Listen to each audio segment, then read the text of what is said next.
how do you engage with founders? What's the best relationship with a founder look like, especially when you've got to share bad news? And what's the kind of advice you want to give, but they perennially ignore the next crop of the bad? Yeah, it's interesting because the strongest relationships that you build with founders start in the diligence process where you're talking about their business. You're talking about what they want to build, and you're hopefully building a shared excitement and shared commitment for this vision that's going to take 7 to 10 years to really figure out. And if you think about a 7 to 10 year journey with any person, it's a really big commitment. So I was actually, I would say, disoriented during the peak of the super cycle where, you were meeting a company and term sheets were being issued in 4 days, right? Like it didn't give me a chance to actually get to know the founder, and it didn't give the founder a chance to get to know me. I find that spending a lot of time talking about the business, the thing that the person is most passionate about in life from a business perspective, and sometimes in life, like full stop, the thing that they care about most. You can build a very solid relationship by helping the person avoid pitfalls, helping them understand what they should be doing tomorrow, not just years down the road, but helping them figure out in a very tangible way that if you were in their shoes, what you would be working on to build the vision that they were excited about. Because talented founders, if you're additive and if you're taking away potential flaws in the business model or you're increasing the odds of them succeeding, that's how you build a relationship because again, you're doing it for the thing they're most passionate about in life. And if you come from a place where it's not us versus them, it's not investors versus founders, it's about being in the game together. It buys you a lot of credibility over time so that you can have the tough conversations because they know you're coming from the right place.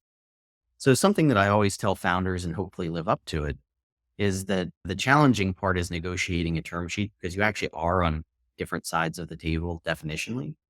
But after that, once the term sheet is signed and the money is wired, we tuck it away. Like it goes in a drawer and you hope you never pull it out again until there's a great exit liquidity event or something happens down the road.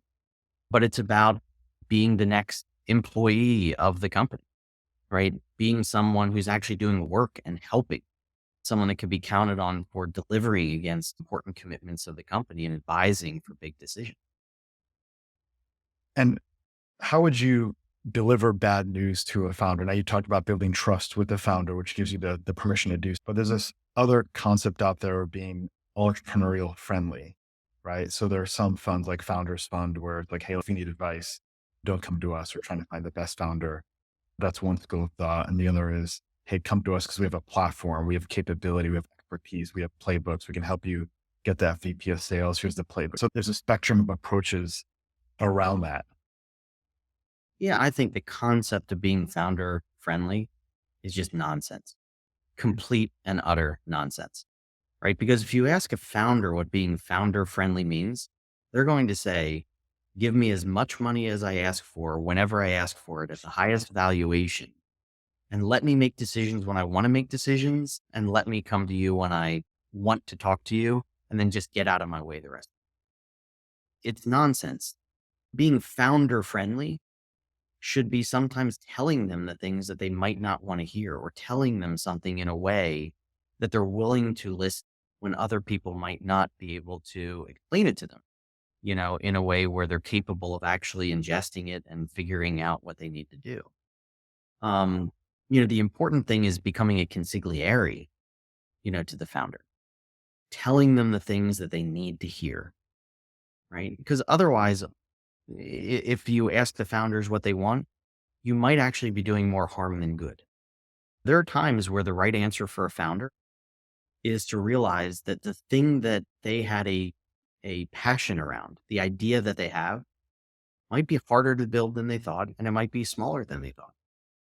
And when you come to that conclusion, the answer might be, let's actually figure out how to turn this into a profitable machine. Let's get it into new hands, maybe under a different company that might be able to take it to the next level, and then free you up to go do the next thing, which might be bigger. It might be more exciting for you. Mhm.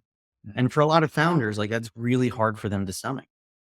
And if we're up to them, they would keep pounding the wall, trying to make it bigger than it might be, trying to infuse more capital to try to almost big bang their way into something that's bigger.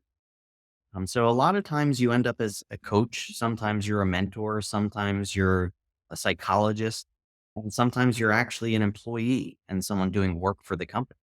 But you have to be all of these things in order to become truly the consigliere to the Right. founder.